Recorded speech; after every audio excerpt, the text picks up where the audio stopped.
시청자 여러분 안녕하십니까? BOA 모닝뉴스 시작합니다.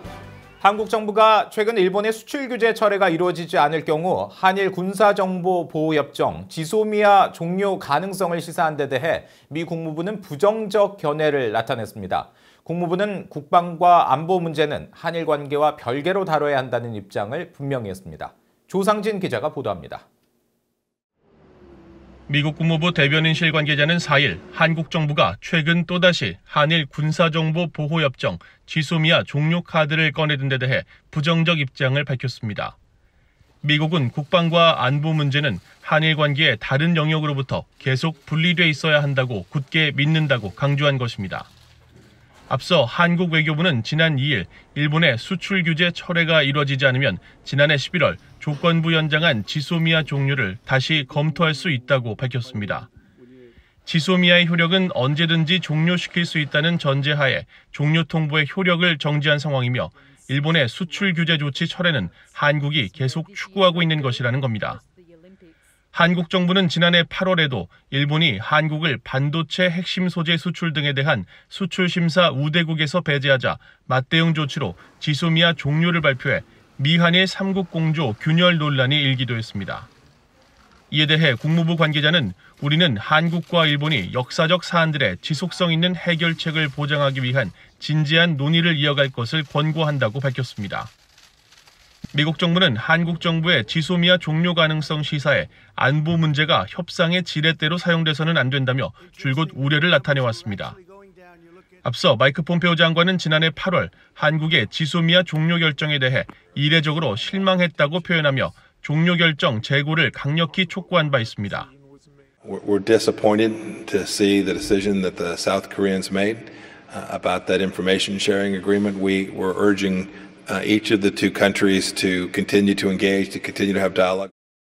또 미국 상원은 지난해 11월 21일 지소미아 종료 예정일을 하루 앞두고 지소미아의 중요성을 재확인하는 결의안을 만장일치로 채택하고 한일 간 균열은 결국 적국들에게 힘을 실어줄 뿐이라고 지적했습니다.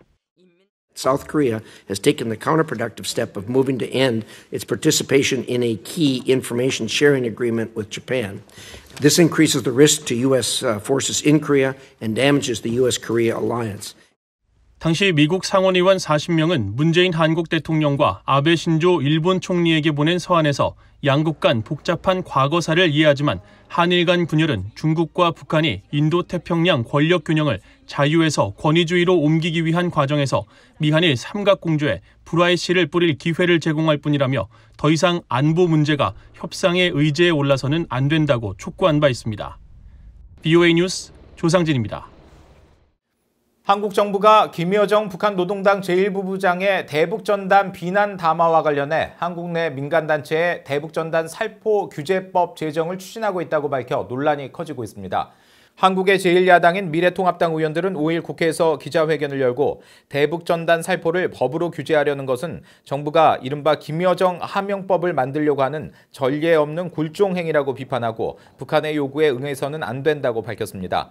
한반도 인권과 통일을 위한 변호사 모임도 성명을 통해 대북전단 살포는 헌법상 표현의 자유로 보장된다며 정부는 위헌적인 대북전단 살포 금지법 추진을 즉각 중단하라고 촉구하고 정부가 말한 안보 위해 행위는 대북전단 살포가 아니라 비무장지대 내 한국군 감시 초소에 총격을 가한 북한의 무력 도발이라고 지적했습니다. 반면 북한 접경지역 10개 지역 시장과 군수들은 통일부에 대북전단 살포를 규제해달라고 건의하고 대북전단 살포는 긴장 완화와 갈등 해소, 안전한 삶을 원하는 접경지역 주민들의 바람을 무너뜨리는 무책임한 행위라고 주장했습니다.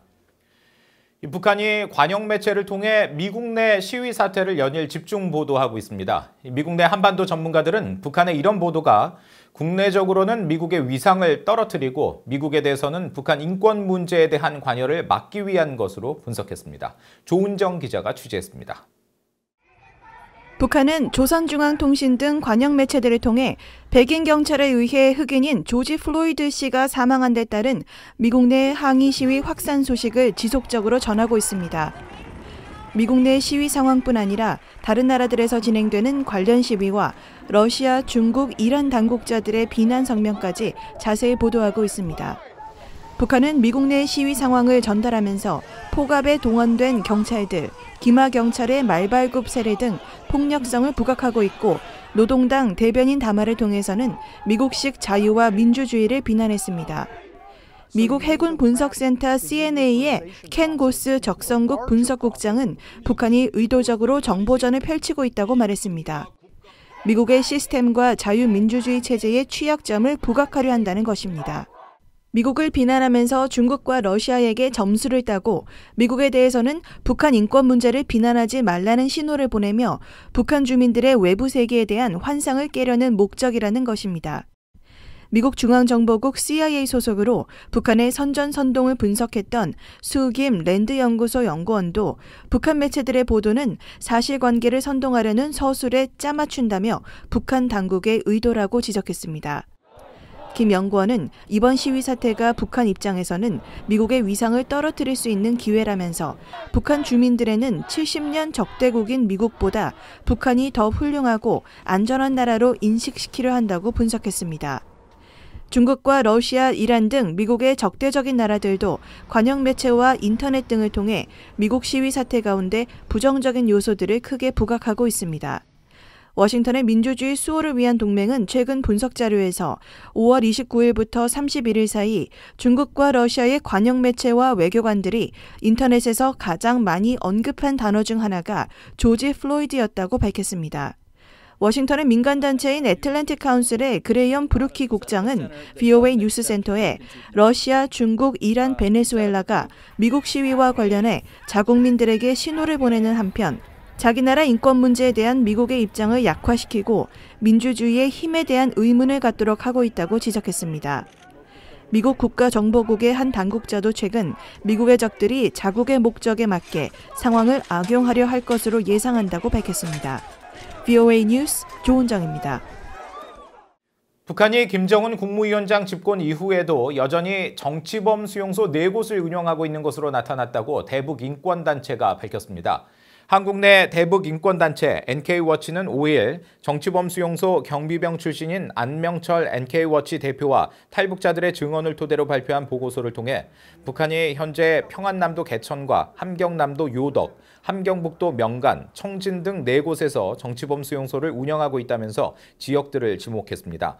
북한 내 수용소는 당초 10여 곳이 운영돼 왔지만 국제사회의 비판이 집중되면서 1990년대 이후 8곳 정도가 폐쇄된 것으로 알려졌는데 보고서는 북한이 해당 수용소 폐쇄 이후 수감자들을 석방하지 않고 다른 수용소 시설을 확충해 분산 수감했다고 주장했습니다. NK워치는 이번 보고서를 토대로 지난 4일 유엔 인권사무소 관계자들과 관련 문제에 대해 논의했다며 향후 북한 인권 증진을 위해 지속적으로 국제사회와 협력을 모색할 계획이라고 밝혔습니다.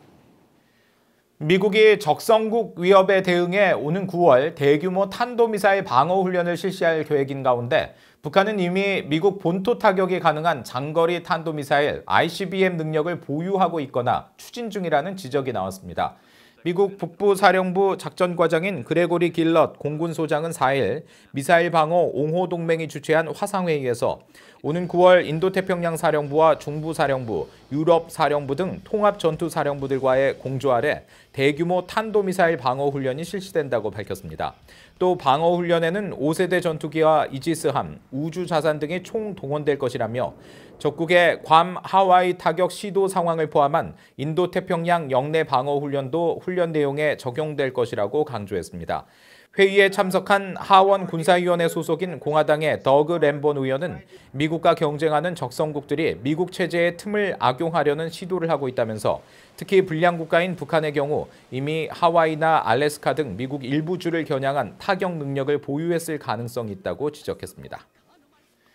이상으로 VOA 모닝뉴스를 마칩니다. 시청해주신 여러분 고맙습니다.